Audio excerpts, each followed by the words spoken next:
Bom, antes de continuar a falar sobre mapas conformes, vamos ver uma aplicaçãozinha num problema de equações diferenciais parciais que é chamado problema de Dirichlet. O problema de Dirichlet é o seguinte: é dado um conjunto aberto ômega, ok? E eu vou querer achar uma função uzinho tal que lá dentro da região ômega o laplaciano dela seja zero, seja uma função harmônica, e na fronteira da região é especificado uma função f que vai dar os valores da função u. Okay? Então, basicamente é isso aqui o problema de Dirichlet. Dentro do conjunto, no interior, tem que ser uma função harmônica, o laplaciano tem que ser zero, e na borda os valores de u têm que coincidir com os valores da função f dada. Okay? Bom, esse é um problema bem importante, porque funções harmônicas são importantes em várias áreas da matemática, e é um problema que tem uma solução bem conhecida numa região bem especial que é o disco unitário. Okay? O disco é uma região bem simplesinha, bem simétrica, então mais fácil de trabalhar e já se conhece bem a solução desse problema nessa região aí, para qualquer função f que você dê ali na borda. Bom, e a ideia agora vai ser usar funções holomorfas, mapas conformes mais especificamente, para, a partir dessa solução já conhecida nessa região, no disco, obter soluções em outras regiões. Porque basicamente a gente vai pegar a solução aqui e transportar para uma solução ali. Como que a gente vai fazer isso? Bom, a ideia básica vai ser usar esse lema aqui, que diz o seguinte: eu tenho dois conjuntos abertos V e U, okay? Tem uma função holomorfa f de V em U, e nessa região U eu já tenho uma função uzinho que é harmônica, cujo laplaciano é zero.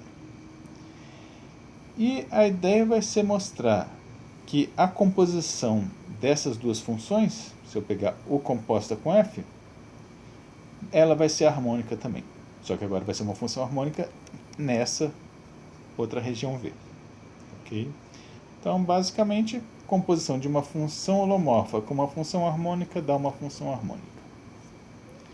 Como que a gente vai mostrar isso? Uma maneira de mostrar, que vai ficar como exercício para vocês, é realmente pegar essa função composta aqui, aplicar o laplaciano nela. Então, aí vou ter derivadas parciais disso aí, usa a regra da cadeia para derivar essa função composta, usa as equações de Cauchy e Riemann da função f, que é holomorfa. No final, você descobre que o laplaciano dá zero. Tem uma maneira mais fácil, que é usando resultados que a gente já viu ou já demonstrou. Um resultado que a gente já viu num exercício é que se eu tenho essa função harmônica u aqui, a gente já viu que dá sempre para achar uma função g que seja holomorfa naquela região u, tal que essa função harmônica u seja justamente a parte real da g. Okay? Então, dado uma função harmônica, eu acho uma função holomorfa cuja parte real seja ela. Bom, só que agora eu tenho essa função g que é holomorfa, já tinha f que é holomorfa também. Se eu pegar a g composta com f, eu vou ter uma função de v em c que vai ser holomorfa, né? Composição de holomorfas continua sendo holomorfa. Então, essa função aqui é holomorfa. Bom, só que também dá para mostrar facilmente que aquela função u composta com f vai coincidir com a parte real dessa g composta f, justamente por causa disso aqui. Ok? E a gente já viu também que se isso aqui é uma função holomorfa, a parte real automaticamente é harmônica. Então, está provado. U composta com f é uma função harmônica. Ok? Simplesmente combinando resultados que a gente já tinha visto antes. Bom, como que a gente vai usar isso aí? Vamos ver num exemplo específico. Ele quer aqui resolver o problema de Dirichlet nessa região aqui, okay? Que vai ser basicamente uma faixa horizontal entre y igual a 0 e y igual a 1. Então, nessa faixa horizontal aqui, com x pertencente a R, então x pode ter qualquer valor, vai dar uma faixa infinita para a direita e para a esquerda entre a altura 0 e 1. Ok? Bom, então o que vai ser a ideia? Então, ele deu essa região aí, ok? Ele vai especificar os valores da função que a gente vai querer para a função na fronteira. No caso aqui eu tenho duas fronteiras, né? Eu tenho aqui embaixo, e aí aqui embaixo ele vai especificar uma função f0, e ali em cima ele vai especificar uma função f1, e vai querer que a função u, calculada quando y é 0, conhecida com f0, calculada quando y é 1, conhecida com f1, para todo valor de x. Okay? Então, justamente um problema de Dirichlet. E aqui dentro da região, quero Laplaciano zero. Ok? Então, esse é o problema que a gente vai resolver. Quer dizer, não vai resolver. Na verdade, vou só mostrar os passos iniciais, só a ideia. Bom, a ideia vai ser, como eu falei, a gente já tem uma solução no disco unitário. Então, a ideia vai ser achar uma função holomorfa que transforme o disco unitário naquela faixa que a gente está interessado. Ok? Bom, como que eu vou fazer isso? Usando os mapas conformes que a gente já viu. Basicamente, ele já dá aqui as funções, né? Essa função f vai do disco para a faixa, e essa função g vai da faixa para o disco, e elas são uma inversa da outra. Você pode checar isso diretamente, ou simplesmente observar que essas funções aí, na verdade, são composições de funções que a gente já viu.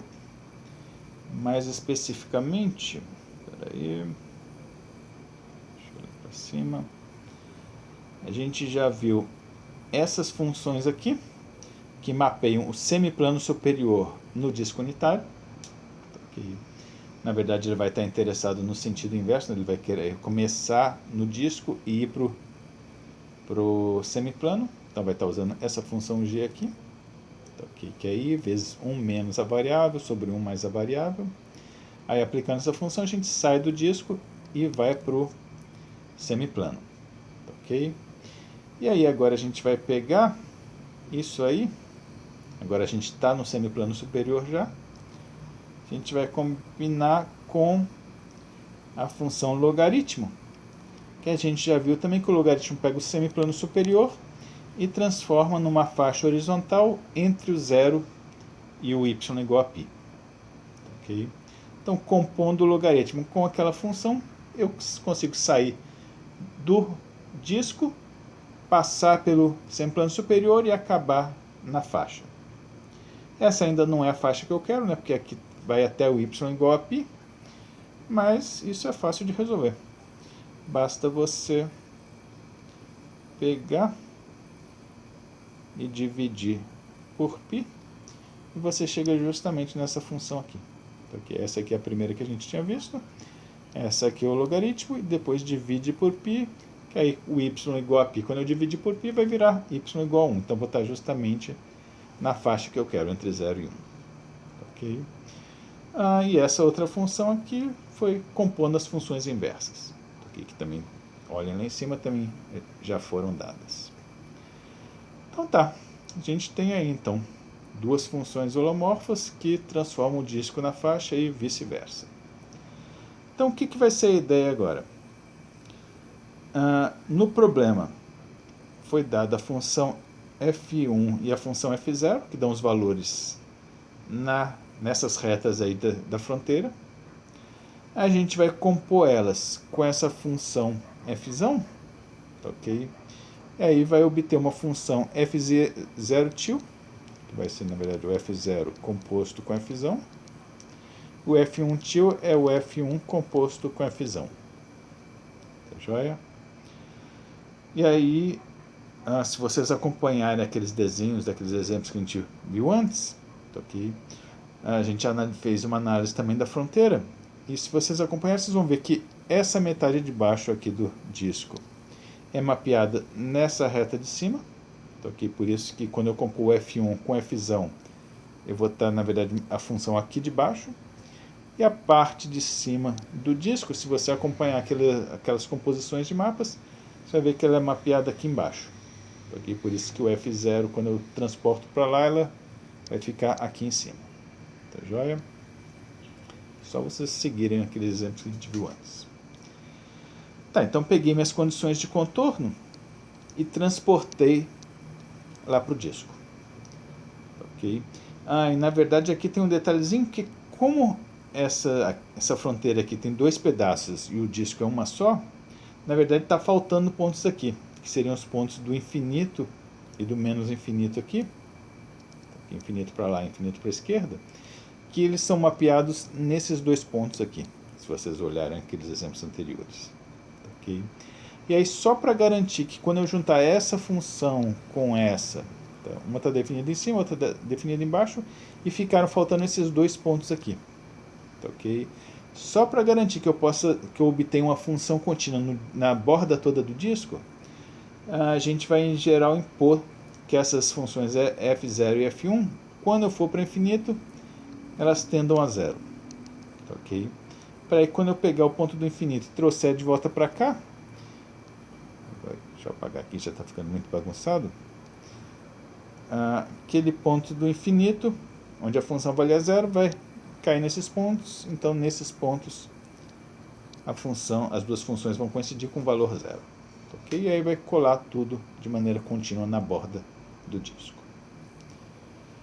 Bom, e agora qual que é a ideia? Deixa eu apagar isso logo. Não, deixa eu... Qual que é a ideia? A gente agora vai procurar uma função u tilde, cujo laplaciano seja zero lá dentro do disco e que tem esses valores aqui na fronteira. Okay? E como eu disse, esse tipo de problema já é bem conhecido. Tem até aqui a solução. Okay? A função u tilde é dada calculando essa integral aqui, onde essa aqui é a função dada na borda do disco. Essa função aqui é esse trambolho aqui. Okay? Não esquentem a cabeça de por que isso aí é a solução. Como eu falei, isso aí é um problema de equações diferenciais parciais, resolvido em outro volume dessa coleção de livros. Então não esquentem a cabeça com isso. Então, o que importa é, existe essa solução, já é conhecida. Okay? Não é uma solução explícita porque vai depender da função f que é dada. Né? Okay? Mas para cada função f você joga aqui, calcula essa integral, se você conseguir, que nem sempre é fácil. Aí você obtém uma função u tilde, que seria uma solução do problema aqui do lado esquerdo, no disco. Ok? Bom, mas a partir do momento que você tem essa função u tilde ali do lado esquerdo, agora você consegue obter uma solução do lado de lá, fazendo o contrário. A gente usou a função f para levar o problema para a esquerda, agora a gente vai usar a função g para trazer de volta para lá. Okay? Se você pegar a função u tilde que a gente encontrou, compor com a g, vai dar uma função u aqui na faixa. E pelo lema que a gente viu, ela vai ser harmônica. Okay? Por construção, vai coincidir com os valores de f0 e f1 ali na borda. Okay? Então, essa é a ideia da resolução. Okay? Os detalhes são bem complicadinhos. Okay? Mas, de novo, não vão interessar para a gente, porque a gente só está interessado realmente nos mapas e para que eles servem. Mas quem gostar muito de equações diferenciais parciais pode dar uma lida aí. Porque basicamente ele vai pegar essa função, essa aqui é a fórmula geral. Como a minha função f, na verdade, foi dada por um f1 e um f0, ele precisou quebrar em duas integrais, então vai ter que resolver o problema duas vezes com essa função aqui. Vamos provavelmente dar funções bem complicadas, dependendo de quem sejam esses fzinhos. Aí depois, para voltar, como ele não tem a fórmula explícita, ele vai ter que jogar nas integrais mesmo, fazendo uma mudança de variáveis meio chatinha, né? Então, quem gostar desse tipo de coisa, dê uma lida aqui. Mas eu não vou entrar em detalhes disso aí, porque senão pode confundir a cabeça de vocês. Como eu falei, a gente não está interessado exatamente nas equações diferenciais parciais, é só para vocês terem uma motivação, ver para que servem esses mapas conformes. Mas esse é o truque aí. Bom, esse exemplo ele fez para o caso de uma faixa horizontal. ok? E a ideia agora é ver se eu consigo adaptar essa resolução aí, que transformou o problema da faixa no problema no disco, se valeria para outras regiões. Ok? Então, digamos que eu dei uma região ômega aqui, toda complicada. Ok? A fronteira talvez não seja nem diferenciável, pode ser que a fronteira tenha bicos. Ok? E eu queria saber se nessa região aí complicada eu conseguiria fazer o mesmo truque que eu fiz para a faixa. Será que eu consigo achar mapas conformes que transformem essa região complicada no disco? E aí, resolvendo o problema no disco, eu conseguiria transportar a solução para uma solução aqui nessa região esquisita? Isso é o que a gente vai ver daqui para frente. Nem toda região ômega vai dar para fazer isso, mas um monte de regiões extremamente complicadas vai dar, inclusive essa aqui daria. Okay? Então o que a gente vai ver é isso, condições que garantam que por mais complicada que seja a minha região, eu consiga transportar. E por outro lado vão ter algumas regiões bem mais simples que isso aqui que não dá certo. Então isso é o que a gente vai ver. Quais são as regiões que são conformalmente equivalentes ao disco e que, portanto, se daria para fazer esse truque de transportar o problema de Dirichlet de uma região para o disco, que é mais simples, que a gente já tem a solução, e depois transportar a solução de volta. Ok? Então é isso por enquanto.